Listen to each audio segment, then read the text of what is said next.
کچھ لوگ ایسے ہوتے ہیں کہ ان کا حضور نبی پاک علیہ الصلوۃ والسلام سے کنیکشن بڑا مضبوط ہوتا ہے، حضور سے تعلق بڑا مضبوط ہوتا ہے، انہیں حضور نبی پاک علیہ الصلوۃ والسلام کی خصوصی توجہ اور قرب خاص نصیب ہوتا ہے۔ ایسا ہی ایک خوش نصیب عاشق رسول کا میں واقعہ آج آپ کو سنانے لگا ہوں، سنیں گے، سن کر دل جھوم اٹھے گا، روح خوش ہو جائے گی کہ جو سچے دل سے حضور کے بارگاہ میں حضور پر درود پاک کے نذرانے پیش کرتا ہے تو اس کو کیا ملتا ہے۔ جو سمجھے کہ خود کو حضور علیہ الصلوۃ والسلام کے لیے خاص کر لیتا ہے اور سمجھے کہ ان کی توجہ اور ان کے قرب خاص کے حصول کے لیے بے قرار رہتا ہے، تو ان لوگوں پر کیسے کیسے انعامات کی بارش ہوتی ہے۔ شیخ محمد اسلم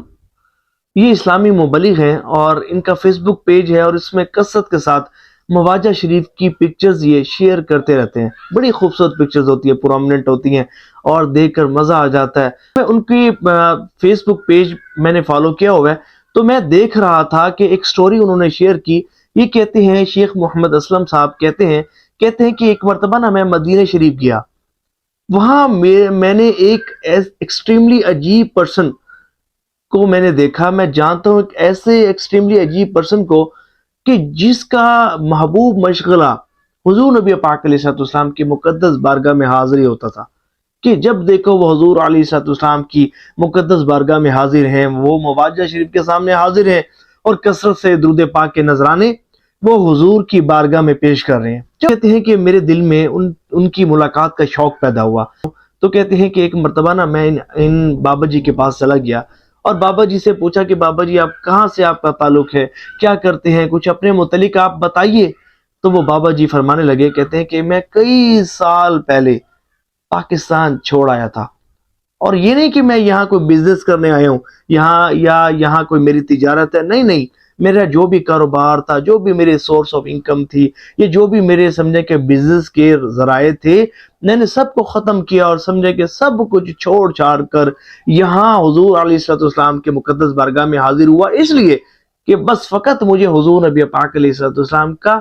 قرب نصیب ہو، بس ہر وقت میں حضور علیہ السلام کے قرب سے نوازا جاؤں اور حضور علیہ السلام کی مقدس بارگاہ میں حاضر ہو کر درود پاک کے نذرانے پیش کرتا رہا ہوں۔ تو کئی سالوں سے میں یہاں موجود ہوں۔ پھر انہوں نے اپنا ایک واقعہ سنایا، وہ کہتے ہیں کہ ہوا کچھ یوں کہ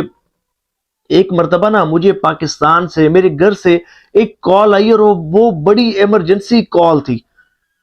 اور مجھے پاکستان بلایا گیا تھا۔ اب میں بڑا پریشان، بہت پریشان، کیونکہ میرے پاس تو کچھ تھا ہی نہیں، میں تو ہر وقت حضور علیہ السلام کے مقدس بارگاہ میں حاضر رہتا تھا۔ اب میرے پاس تو پیسے تھے ہی نہیں کہ میں جو ہے وہ ٹکٹ خریدتا اور پاکستان جاتا اور پھر کیسے واپس آتا۔ تو میں بڑا پریشان کہ اب ایمرجنسی بھی اتنی شدید تھی کہ میرا پاکستان میں جانا بہت زیادہ ضروری تھا۔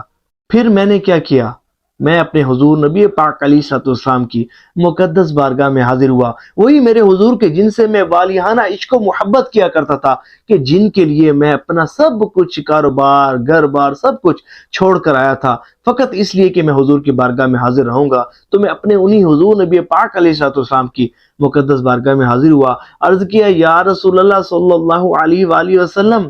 پریشانی آ گئی ہے، مجھے گھر جانا ہے لیکن میرے پاس اخراجات نہیں ہے، ٹکٹ کے پیسے نہیں ہیں، کرم فرما دیجئے۔ اللہ تعالیٰ کی بارگاہ میں دعا کی، حضور نبی پاک علیہ السلام کا وسیلہ پیش کیا، حضور کی بارگاہ میں فریاد کی۔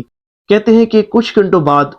میں نے کیا دیکھا کہ میں مسجد نبوی شریف علیہ صاحب الصلوۃ والسلام میں جب بیٹھا ہوا تھا تو ایک شخص آیا اور اس نے میرے کندھے پر ہاتھ رکھا اور اس نے کہا کہ کیا آپ نے پاکستان جانا ہے؟ میں نے کہا ہاں پاکستان جانا ہے۔ خیر وہ بندہ مجھے لے گیا، اس نے میری ٹکٹ کا ارینجمنٹ کیا، مجھے کچھ پیسے دیے اور کہا نہیں جی بابا جی، میں نے آپ کے پاکستان جانے کا انتظام کر دیا اور ساتھ مجھے کچھ پیسے بھی دیے۔ تو میں نے کہا بیٹا،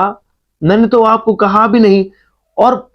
آپ کو کیسے پتہ چل گیا کہ میں پریشان ہوں، پریشانی میں مبتلا ہوں اور میرے گھر ایمرجنسی ہے اور میں نے پاکستان جانا ہے؟ آپ نے یہ سب ارینجمنٹ کر دیا اور مجھ سے بغیر پوچھے کر دیا، آپ کو پتہ کیسے چلا؟ کیونکہ یہ بات تو میرے اور رسول اللہ صلی اللہ علیہ وآلہ وسلم کے درمیان ہے، میں نے تو صرف حضور کی بارگاہ میں فریاد کی تھی۔ شخص نے کہا کہ مجھے خواب میں حضور صلی اللہ علیہ وآلہ وسلم کی زیارت نصیب ہوئی اور میرے حضور صلی اللہ علیہ وآلہ وسلم نے مجھے یہ آرڈر دیا ہے، یہ حکم دیا ہے کہ فلاں جگہ پر فلاں ایک پاکستانی بیٹھا ہوگا، جاؤ اور اس نے پاکستان جانا ہے، اس کی ٹکٹ کا انتظام کرو، تو میں حضور نبی پاک علیہ السلام کی حکم کی تعمیل کے لیے حاضر ہوں، اور یہ سب کچھ میں نے حضور کے حکم پر ہی کیا ہے۔ اللہ اکبر۔ دیکھیں اے عاشقان رسول، جب آپ کسی کے ساتھ سمجھیں کہ مخلص ہو جاتے ہیں نا، کسی بھی دنیا دار کے ساتھ بھی نا، تو وہ بھی اس کی خواہش ہوتی ہے کہ وہ آپ کو کچھ نہ کچھ آپ کی ہیلپ کرے، کچھ نہ کچھ آپ کو تحفہ دے، انعام دے، سمجھے کہ آپ کے ساتھ محبت کے ساتھ پیش آئے۔ تو یہ تو ایک دنیاوی بندے کا سمجھنے کا ایک انداز ہے،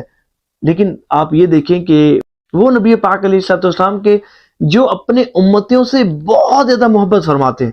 تو جب ان کا کوئی امتی حضور سے بہت محبت کرے گا تو ظاہر ہے کہ حضور نبی پاک علیہ السلام کرم فرمائیں گے نا۔ اس لیے میں آپ سے کہتا رہتا ہوں کہ جب بھی درود پڑھا کرو نا، حضور کی محبت میں ڈوب کر پڑھا کرو، کامل یقین کامل کے ساتھ، اور مکمل تصور جما کر دل و دماغ کو حاضر رکھتے ہوئے حضور کی محبت میں ڈوب کر پڑھا کرو۔ اس کا بڑا فائدہ ہوتا ہے، بڑا فائدہ ہوتا ہے، بہت فائدہ ہوتا ہے، اور اتنا فائدہ ہوتا ہے کہ آپ تصور بھی نہیں کر سکتے۔ اللہ تعالیٰ کثرت سے ہمیں درود پاک پڑھنے کی توفیق عطا فرمائے۔